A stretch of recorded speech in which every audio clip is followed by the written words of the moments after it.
So imagine that you've found yourself lost in a place like this. I have no idea what time it is, I have no idea where I am.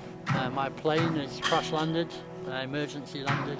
So I only have what I'm wearing and things that are in my pockets. This is how the step-by-step process of surviving and getting out of a place like this.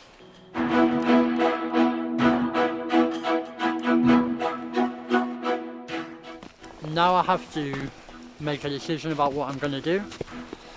I don't really know what time it is. I don't really know how much light I've got left. I don't know how far it is to walk out of this forest.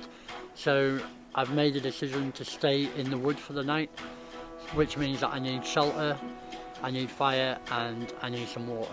So that's what I'm going to do now. I'm going to find somewhere I can put up a quick emergency shelter, find the stuff I need for a fire, and I'm going to take you along and show you what to do.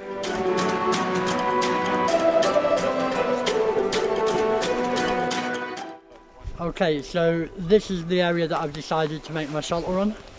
You can see that it's really, it couldn't really be much better. I'm going to put my fire somewhere here. I'm going to use this log to put some of this debris around so that I build a little roof up this way. I'm going to find plenty of boughs to make sure that I've got a nice insulation on the bottom, and it should be relatively comfortable for the night, and that's what I'm going to do next. So I better get on with it.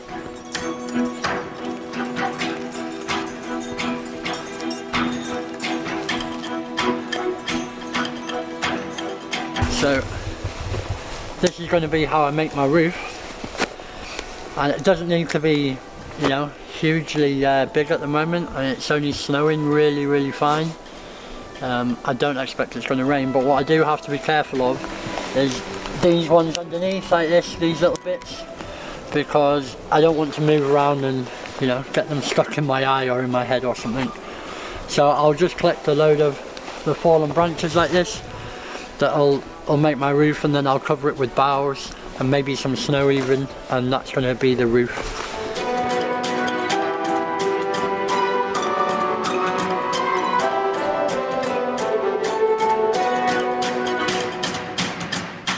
But you've got to be careful by the time that you put your roof, your thatching on, that the wood isn't so dead and decaying that it will just break under the weight. Now with this type of shelter, you don't really need a lot of thatching, to be honest. You're just trying to keep yourself dry.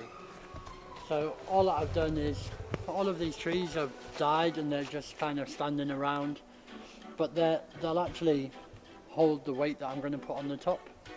So what I've done is, the wood that I'm using for the shelter, if it has extra bits on that will help me with the fire lighting, instead of breaking them off and then bringing everything, I just bring the whole thing and do it while I'm here.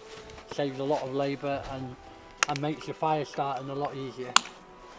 If you want to know if it's really dry, you take it and you can either put your tongue or your lip, and if it's like blotting paper, if it takes the moisture from you, then you know the wood is dry, but if it doesn't, then obviously it's too wet. So these are the boughs that I'm going to use. I've taken them from lots of various trees so that I just don't take too much from one place. I'm going to use these both to thatch a roof and for my bed, and because it's quite wet snow, I'm going to make sure that I've got a real deep bed to insulate me, because the ground it'll just suck all the energy right out of me. So it's really important for me to make sure that I've got good insulation. It's not so bad for the roof, just enough to stop the snow coming in, but the bed is really the important thing.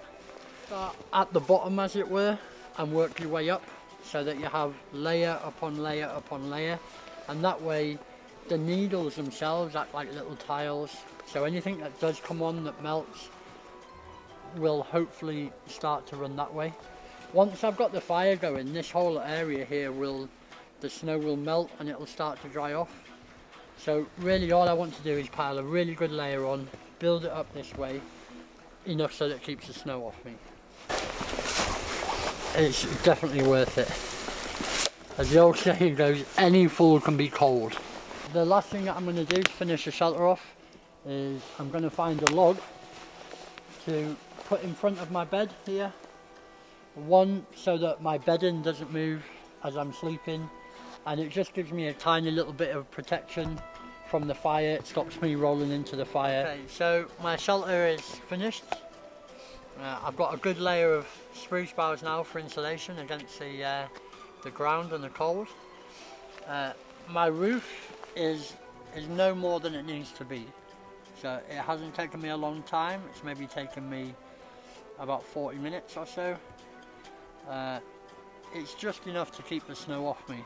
The lengthwise, it's no bigger than it needs to be, so I can stretch out. I'm protected from the snow. I'm going to place my fire here, which I'm going to do next.